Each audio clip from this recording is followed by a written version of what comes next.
Shema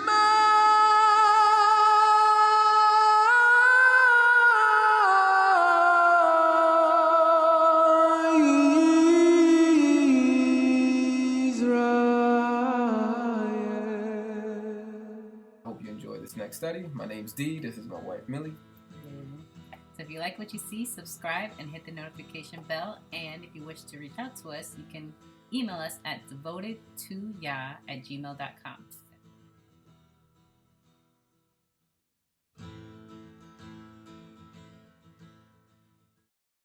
Okay, devotional reading of Matthew chapter 11, starting at verse 1. Now it came to pass when Yahushua finished commanding his 12 disciples that he departed from there to teach and to preach in their cities. And when John had heard in prison about the works of Messiah, he sent 2 of his disciples and said to him, "Are you the coming one, or do we look for another?" Yahushua answered and said to them, "Go and tell John the things which you hear and see. The blind see, the lame walk, the lepers are cleansed, and the deaf hear. The dead are raised up, and the poor have the gospel preached to them. And blessed is he who is not offended because of me." Special times here. Again, this is not a normal occurrence that you see.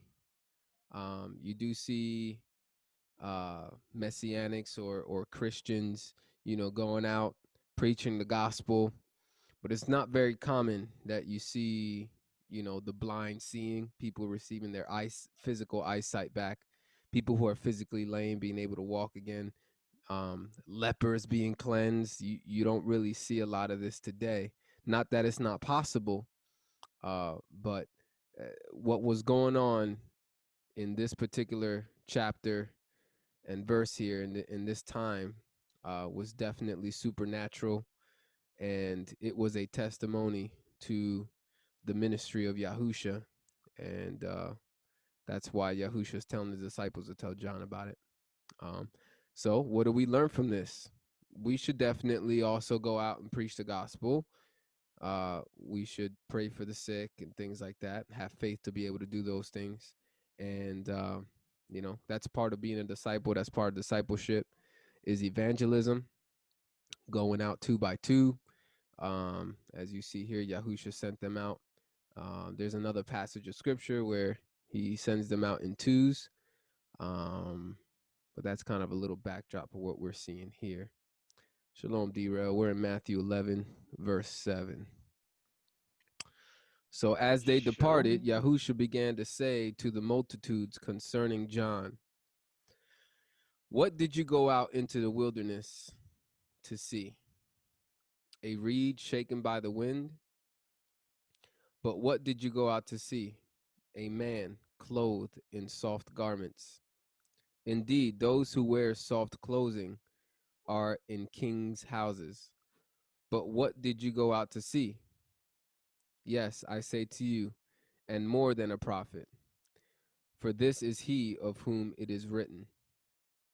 I think another passage talks about John having camel skin, eating locusts, things like that. So I don't know. I've heard from different.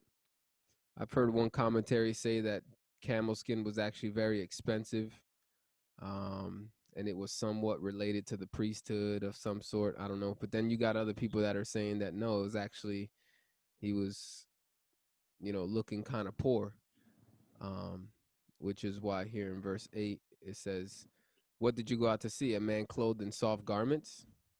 It says those who are clothed in soft garments are in kings' houses. So I would think that he's asking the question because that's not what they saw. They didn't see a man clothed in kingly garment.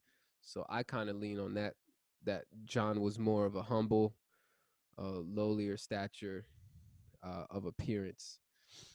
That's my personal view of John. But it says this. It says a prophet, and yes, to you, and more than a prophet. For this is he of whom it is written, behold, I send my messenger before your face, who will prepare your way before you. I actually want to go to this passage. Let's go there. Okay. Malachi chapter 3 is the cross reference of where this verse is coming from. The coming messenger, it says, behold, I send my messenger, and he will prepare the way before me. Um, this is Yahuwah speaking through the prophet Malachi. So I see this as saying, behold, I, Yahuwah, will send my messenger, which is John, I guess is what the New Testament, Matthew 11, what we're reading is referring to. And he, John, will prepare the way before me, Yahuwah. He will prepare the way before Yahuwah.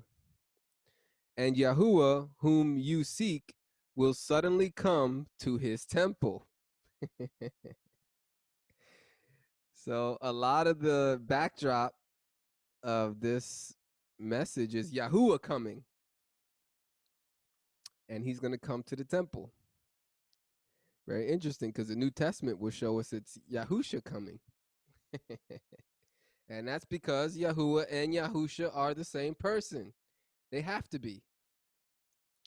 It says, even the messenger of the covenant, in whom you delight, behold, he is coming. The messenger of the covenant, in whom you delight, behold, he is coming, says Yahuwah of hosts. But who can endure the day of his coming?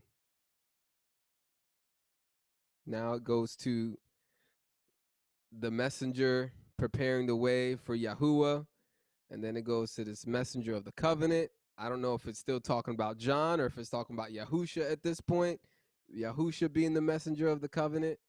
But when I hear things like, behold, who can endure the day of his coming? I'm thinking of the Messiah or Yahuwah, because it's like, it sounds like the day of judgment or judgment day or the Messiah. It says, and who can stand when he appears?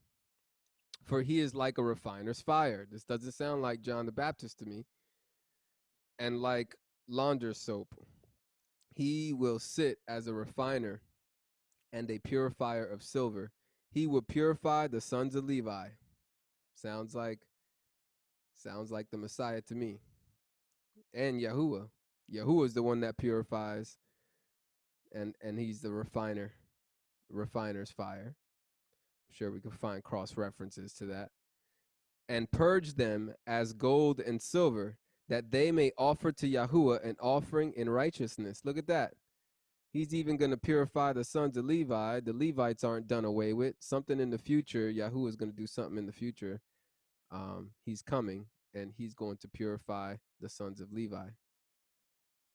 Then the offering of Judah and Jerusalem will be pleasant to Yahuwah, as in the days of old. It sounds like it's going to be equivalent to the way it was back then. So there are going to be physical offerings.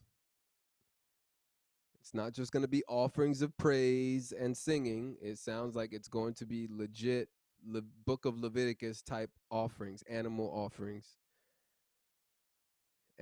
and crops offerings, grain offerings, all that. As in former years.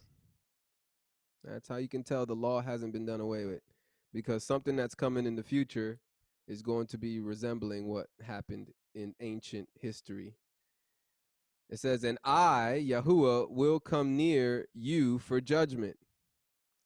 I will be a swift witness against sorcerers, against adulterers, against perjurers, against those who exploit wage earners and widows and orphans. All those bosses and entrepreneurs who cheat people out of their wages, yeah, they're going to get punished too. And against those who turn away an alien, that's a non-Israelite. Yahuwah is going to judge the black Hebrew Israelite community Yahuwah is going to judge the racist Jewish communities that turn away non who they consider to be non-Israelites. Yahuwah is going to come and judge them as well because they do not fear me. They fear man. They fear what their leaders are saying. They fear what the community, what the popular vote is. They fear man. Both the white racist Jews and the black racist so-called Jews, says Yahuwah of hosts. For I am Yahuwah, I do not change. Therefore, you are not consumed, O sons of Jacob. So if Yahuwah doesn't change, and if Yahuwah is holy, and he tells us to be holy, he says, be holy as I am holy. And if Yahuwah doesn't change, his holiness doesn't change, that means that his law and his standard doesn't change. If he wants us to be holy, be good, be righteous as he is, that must mean that the standard of righteousness and the law hasn't changed, and the standard of holiness hasn't changed, because he hasn't changed. It says, yet from the days of your fathers you have gone away from my ordinances. See, Yahusha didn't come to do away with the ordinances, because this is what Yahuwah wanted his people to do. He wants his people to keep the ordinances. Yahusha wouldn't come, the Messiah wouldn't come to do away with ordinances like Christianity teaches. Jesus didn't come to do away with the ordinances of the law of Moses, and have not kept them. Return to me, and I will return to you. Look at that. Doesn't that sound similar to the New Testament? It says, draw near to me, and I will draw near to you. Says Yahuwah of hosts. But you said, in what way shall we return? Anyway, so I went here because it's referencing John as this messenger who's preparing the way of another messenger. Behold, I send my messenger, and he will prepare the way before me, and Yahuwah, whom you seek, will suddenly come to his temple, even the messenger of the covenant. I feel like this messenger, if I'm not mistaken or butchering this messenger and this messenger are two different messengers. I believe this would be John the Baptist, and this one would be Yahusha. And when it's talking about Yahuwah, when the Father is saying, I will come suddenly, oh, hold on. It says, and Yahuwah, whom you seek, will suddenly come to his temple. Yeah.